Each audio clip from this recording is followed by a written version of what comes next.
Imagina el antiguo reino de Magadha, en pleno corazón del norte de la India, rodeado de ríos y riquezas, con palacios de mármol y ejércitos tan disciplinados como ambiciosos.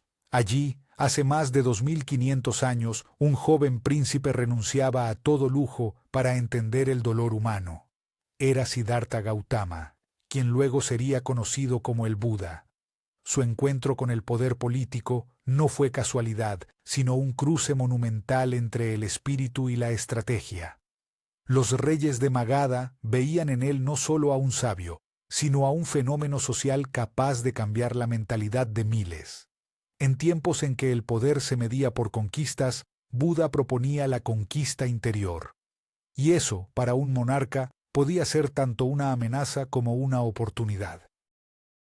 El primer gran encuentro ocurrió con el rey Bimbisara, uno de los gobernantes más poderosos de su época. Intrigado por el joven monje que atraía multitudes sin usar armas ni oro, el rey lo invitó al palacio real de Rajagaha. Lo que sucedió allí fue inesperado. En vez de pedir privilegios, Buda pidió un lugar tranquilo para meditar y enseñar. Bimbisara comprendió que aquel hombre ofrecía algo que ningún conquistador podía dar: calma mental, sabiduría y libertad del apego. Fascinado, el rey le otorgó el Parque de Bambú, un espacio que se convertiría en uno de los primeros monasterios budistas. Con ese gesto se selló una alianza simbólica entre el poder terrenal y el poder espiritual. Pero cuidado, porque esta relación no era de simple devoción. Los reyes entendían el valor político del carisma de Buda. En una sociedad que empezaba a cuestionar los sacrificios y los rituales costosos del brahmanismo, su mensaje de compasión y moderación tenía un impacto profundo en las masas. Los gobernantes supieron leerlo bien. Si comprendían al sabio, podían ganar el respeto del pueblo. Así nació una nueva forma de poder que no dependía del miedo, sino de la sabiduría. Para muchos, Buda era una voz que desactivaba conflictos donde antes reinaba la violencia. Para otros, un peligro capaz de alterar estructuras que habían permanecido intactas durante siglos. El reino de Magadha era también el escenario de grandes transformaciones. Por sus tierras pasaban caravanas comerciales, mensajeros de otros reinos y buscadores de conocimiento. Fue en ese entorno de efervescencia cultural donde el mensaje de Buda floreció con fuerza. Las enseñanzas sobre el desapego, la meditación y la ética resonaban con nobles, comerciantes y campesinos. Pero lo más fascinante fue cómo los líderes políticos comenzaron a aplicar esos principios en su manera de gobernar. El ideal de un rey justo y compasivo reemplazaba lentamente la visión tradicional del soberano implacable. Una revolución silenciosa se gestaba en el corazón del poder. Sin embargo, no todos los reinos miraban con buenos ojos este cambio de paradigma. Mientras Bimbisara ofrecía apoyo, otros monarcas veían en Buda un desafío ideológico. Los movimientos religiosos alternativos eran percibidos como focos de rebeldía. Los viejos sacerdotes temían perder influencia y argumentaban que las doctrinas del despertado minaban la autoridad tradicional. En ese clima de tensión, el equilibrio entre espiritualidad y poder se volvía frágil. Buda debía moverse con prudencia, aceptando donaciones reales sin comprometer su independencia. El desafío era monumental: mantenerse incorruptible mientras dialogaba con quienes controlaban ejércitos y tesoros. La historia da un giro dramático cuando el trono de Magadha pasa a Ajatasattu, hijo de Bimbisara. Este joven monarca había tomado el poder tras un acto oscuro de traición familiar. A pesar de su pasado turbulento, Ajatasattu también buscó la orientación de Buda. Los textos antiguos cuentan que, atormentado por la culpa, el rey visitó al sabio en una noche silenciosa para pedir consejo. La conversación fue íntima y profunda.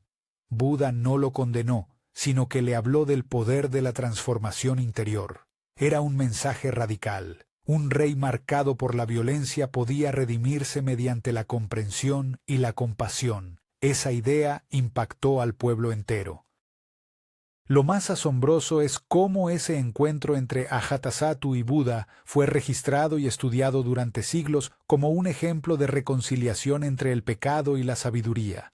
En los círculos de poder de la época, esa actitud generó un impacto enorme. Un monarca podía arrepentirse públicamente y aún así conservar legitimidad. La noción de liderazgo moral estaba naciendo. En vez de ocultar sus errores, Ajatasattu los reconocía. El eco de esas palabras recorrió el valle del Ganges y llegó a otros reinos. Esa nueva forma de autoridad, basada en la ética más que en la fuerza, sembraría las raíces de modelos futuros de gobierno inspirados en la justicia interior. A medida que las enseñanzas de Buda se expandían, los reinos cercanos observaban con curiosidad la prosperidad de Magadha. Los centros monásticos se convertían en espacios de debate, atrayendo intelectuales, peregrinos y hasta espías políticos. La simple imagen de monjes caminando descalzos entre palacios dorados era tan provocadora como inspiradora. Los gobernantes empezaron a comprender que el control sobre el alma del pueblo podía ser más duradero que el dominio militar. Buda, sin proponérselo, había redefinido las bases del liderazgo. Su presencia obligaba a los reyes a mirar hacia adentro, a cuestionar si su poder servía al bien común o simplemente alimentaba el ego personal. Uno de los aspectos más intrigantes de esta relación fue el uso del diálogo como herramienta política. En lugar de discursos autoritarios, Buda respondía con preguntas, obligando a sus interlocutores a pensar. En sus encuentros con nobles y reyes, no imponía dogmas, ofrecía desafíos intelectuales. Esa estrategia era revolucionaria. El sabio convertía las audiencias reales en espacios de reflexión.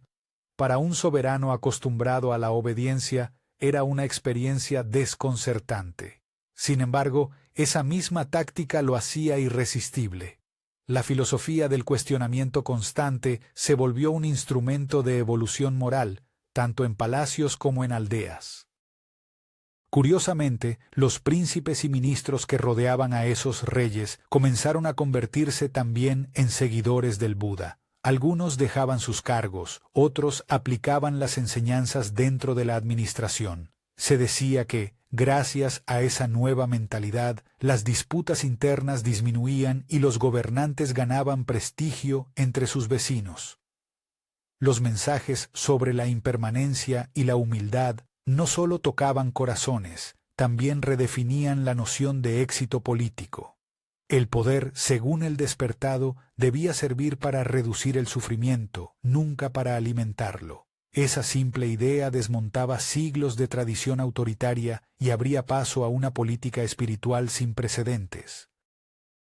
Mientras tanto, fuera de los palacios, el budismo se extendía por rutas comerciales y aldeas rurales. Aquello que comenzó como una conversación entre un rey y un sabio terminó transformando toda una civilización. Monjes mendicantes llevaban el mensaje por el valle del Ganges, transmitiendo historias sobre reyes que habían escuchado al Buda y habían cambiado sus corazones. Esas narraciones servían como propaganda moral de gran alcance. El pueblo comenzaba a creer que la justicia y la compasión podían coexistir en el poder. La espiritualidad dejaba de ser patrimonio exclusivo de los monasterios para convertirse en un concepto de gobernanza. En este proceso, la relación entre Buda y los reyes se volvió un espejo de la tensión eterna entre el alma y la corona. Por un lado, la necesidad del orden político, por otro, el llamado de la verdad interior. Cada diálogo, cada encuentro marcaba una balanza. Lo grandioso es que Buda jamás cedió al protocolo real ni al brillo de la corte. Su firmeza era la prueba viva de su enseñanza. Nada externo podía perturbar la mente entrenada en la ecuanimidad. Esa consistencia fascinaba a los gobernantes porque mostraba un tipo de fuerza que nadie podía conquistar, la del autodominio absoluto. Con el paso del tiempo, la figura del Buda fue reinterpretada por reinos posteriores como símbolo de legitimidad espiritual.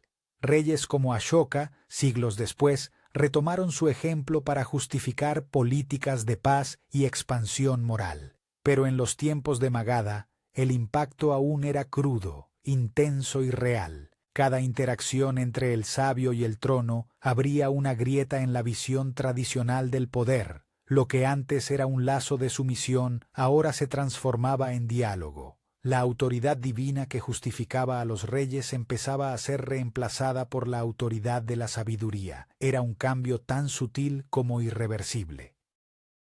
Hoy, al recordar esos encuentros, uno puede imaginar el silencio de aquellos jardines donde un monarca y un monje se miraban sin miedo. Dos mundos distintos compartiendo la misma pregunta: ¿cómo gobernar sin perder el alma? Buda no ofrecía recetas, ofrecía experiencia directa. Su relación con Magadha fue una lección que atravesó los siglos. El poder más fuerte no es el que ordena, sino el que comprende. Aquel diálogo entre espiritualidad y política sigue resonando, enseñándonos que los imperios más duraderos no se construyen con espadas, sino con sabiduría interior, compasión y la decisión de mirar la realidad con ojos despiertos.